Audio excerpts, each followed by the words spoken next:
Einbürger muss das Lebensunterhalt gesichert sein. Gibt es Ausnahmen? Ja.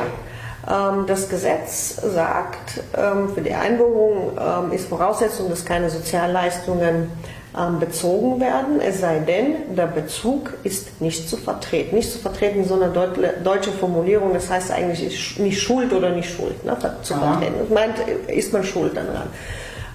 Und wenn man sich dann die Auslegungshinweise des Gesetzes anschaut, es ist nicht zu vertreten, wenn man kurzfristig seine Arbeit verloren hat. Und zwar gekündigt wurde, insbesondere betriebsbedingt gekündigt wurde. Jetzt in Corona-Zeiten ist dieser Fall besonders relevant, wenn zum Beispiel aufgrund einer Krise, einer Wirtschaftskrise, die Arbeitsstelle nicht mehr existiert. So, das wäre ein typischer Fall, wo die Person das nicht zu vertreten hat, wenn sie in diesem Zeitpunkt des Einbürgerungsantrages dann eben Leistungen nach Sozialgesetzbuch bezieht.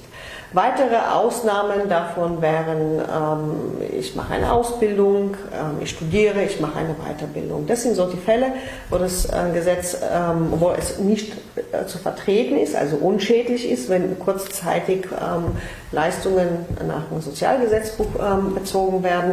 Die Behörde guckt aber auch immer, stellt auch immer so eine Prognose an. Ne? Also ist damit zu rechnen, dass bald wieder eben die Menschen ganz normal arbeiten gehen und ihren Lebensunterhalt sichern können. Ja?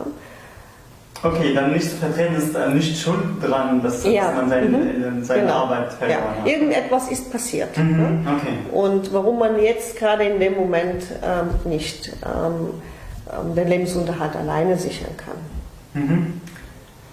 Gibt es auch Ausnahmen, also ich kriege auch Fragen von älteren Menschen, die auch fragen, ob sie auch da Erleichterungen gibt für die Leute, die 65 Jahre alt sind zum Beispiel und sie wollen die Staatsangehörigkeit hier oder die Einbürgerung. Gibt es Ausnahmen für sie?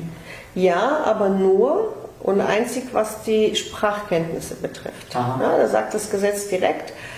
Es müssen ja auch für die Einbürgerung neben der Sicherung des Lebensunterhaltes, wir erinnern uns vom letzten Mal müssen ja auch Deutschkenntnisse vorliegen.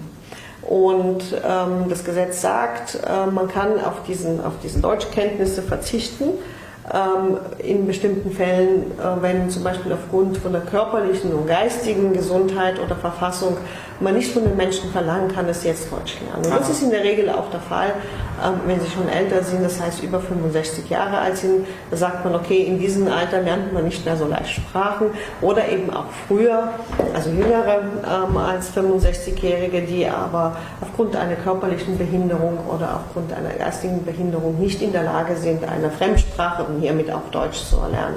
Das sind dann die Ausnahmen, aber Ausnahmen explizit von dem Erfordernis, den Lebensunterhalt selbst zu sichern, ne, das gibt es nicht.